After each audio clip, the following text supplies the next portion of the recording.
Hi everyone, it's Ren here. Welcome to my room, guys. I hope you are well today. I'm recording this video a few days after Christmas. I hope you had a beautiful Christmas. Now, in this video, we are going to be talking about why we care about our type, about being INFJs, perhaps for most of us on this channel, about being INTP for some people on this channel, or ENTP, or whatever type you might be. Why do you care?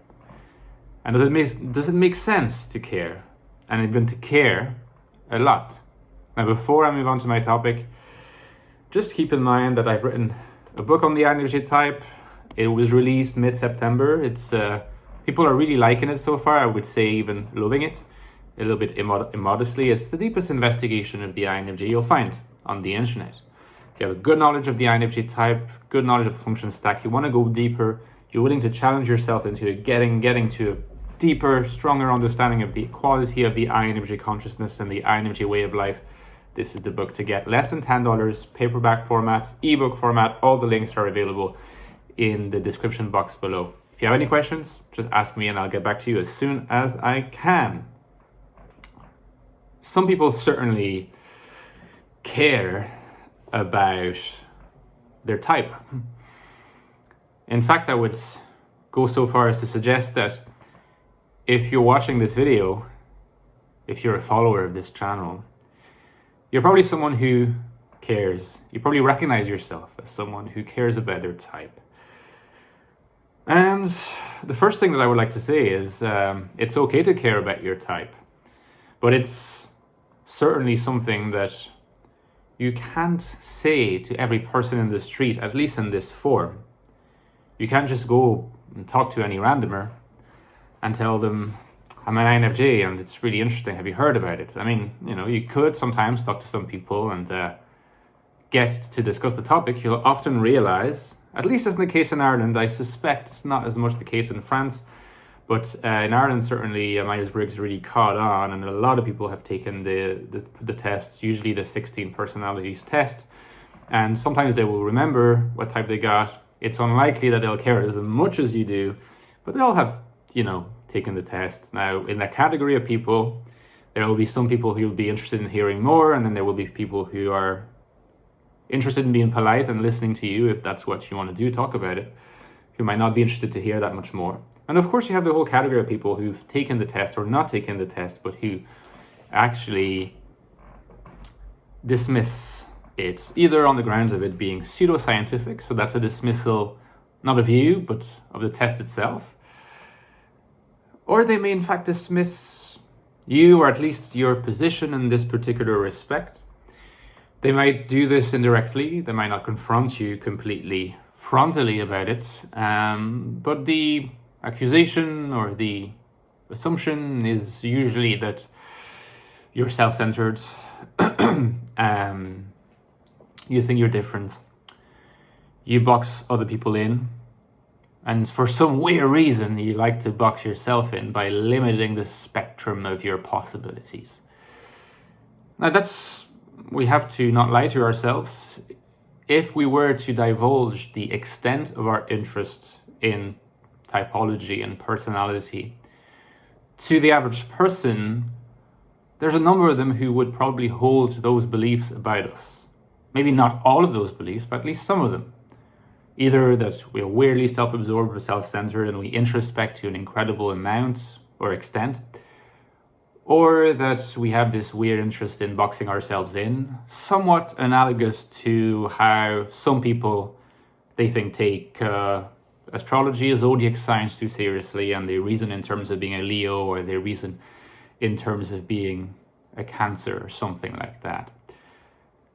No doubt the reputation of astrology, which is bad in the eyes of a lot of people, we have to be honest about this, is not doing good work for the reputation of personality theory.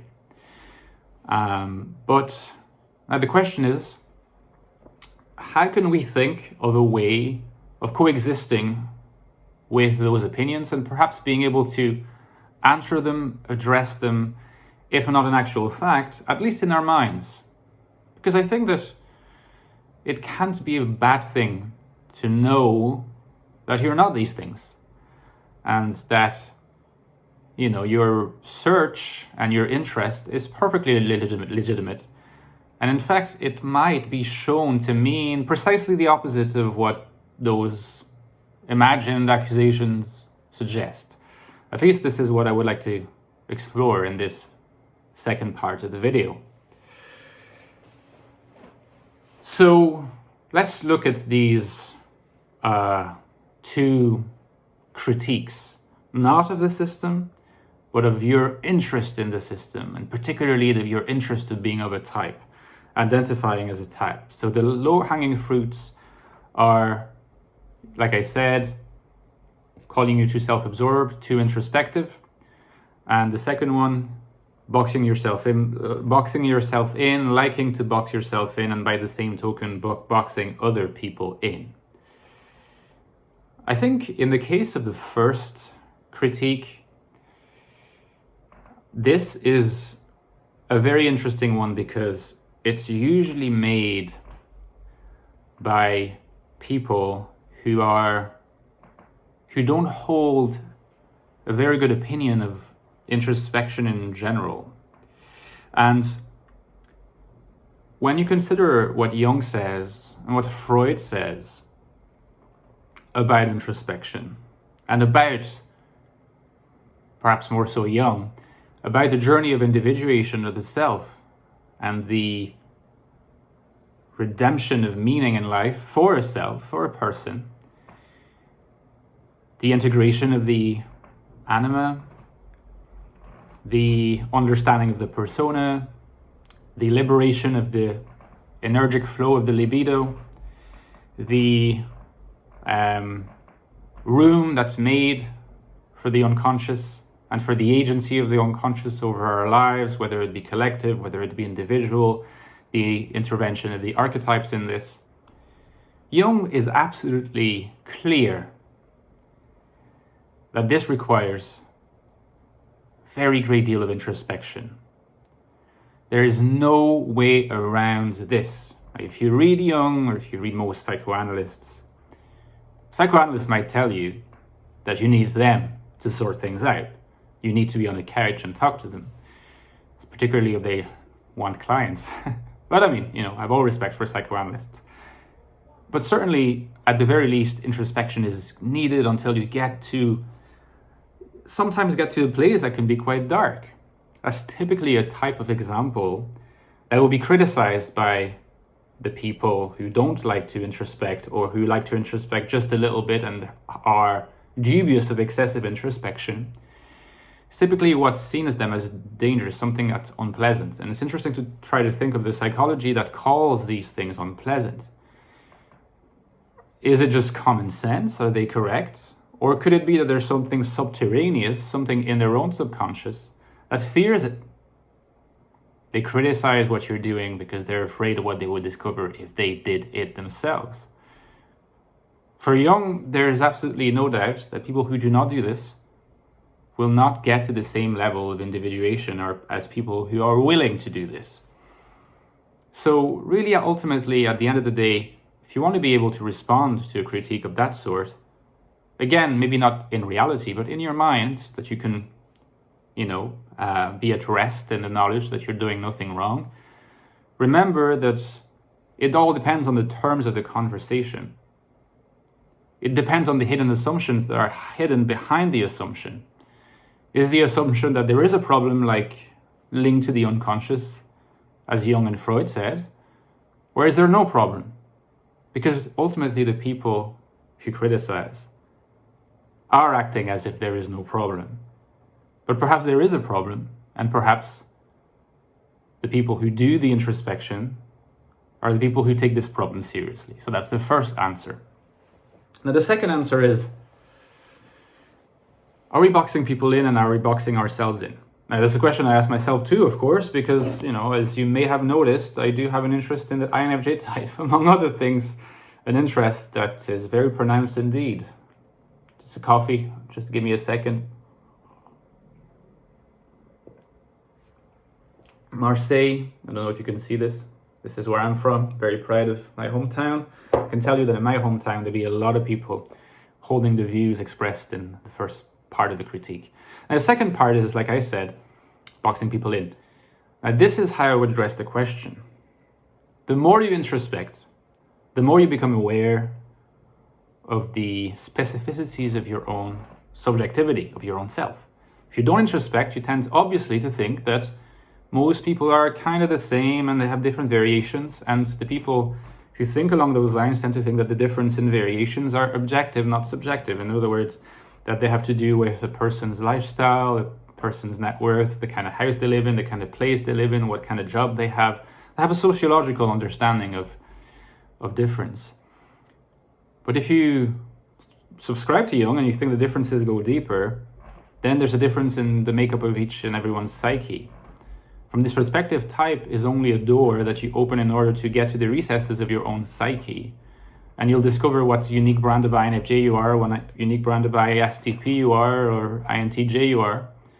So type is only the beginning of the journey of individuation, but it's a unique door because it allows you to give a direction and a focus to your investigation. But it is an investigation and never ends. Exactly in the same way that a psychoanalyst will tell you psychoanalysis never ends. It's constant work in progress, but toward a form of enlightenment that you may not have if you don't introspect. So what's so dangerous about introspection? What are these people so afraid of? Now, are we boxing people in? Are we boxing ourselves in? I would argue that it's the opposite. In order to appreciate other people and appreciate their difference, you need to have an understanding of your own singularity and difference. It reminds me of, at the political level, the difference between societies that are multiculturalism, the United States, Canada, Europe, and societies where there is much more uniformity and where things are not so multicultural. Which of the two societies is the one that's more tolerant of difference? Now, it'd be very, very tempting to think that it's the multicultural societies, and that's what I think. In multicultural societies, you respect a difference. But you can only properly respect difference and have a peaceful coexistence with these other societies and get the best you can from them by having a strong, very strong notion of what makes your own culture what it is. You become aware that your own culture is a very singular thing. It's not a universal thing, and it cannot hold imperial domain over the other ones. You become aware of what makes it great and what makes it not so great. And also by noticing how much you care about it in a way, it allows for an empathy with other people and how much they care about their own culture, their own roots, and where they come from. In order to appreciate difference, you need to have a sense of your own uniqueness and difference. So research into type is not boxing yourself in. It's actually boxing yourself out. But first you need to get a sense of what a specific kind of box you were born in so that you can get out of it. And that's kind of what the INFJ type is. That's kind of what any type is. It's a way of naming this box. That you're not boxing yourself in. You were born with a particular kind of psychical makeup. Learn to understand it in every possible way. And in the process, what follows is not a retreat into your sense of how great you are and rejecting other types and people, but acceptance and interest in other types. And I think that I won't be the only one here thinking, as I have, that the more I'm interested in my type, the more I investigate my type, the more I become fascinated with other types. I have never been as interested in other types as I have now, after all my research into the INFJ consciousness. And it's a natural follow-up. So it's the opposite. So valuing introspection for a Jungian is necessary. Valuing difference for acceptance of other types of differences is necessary. So it's completely okay to care deeply, deeply about your type. I consider giving me a like, a comment, and subscribing, guys, and I'll talk to you soon. Bye-bye.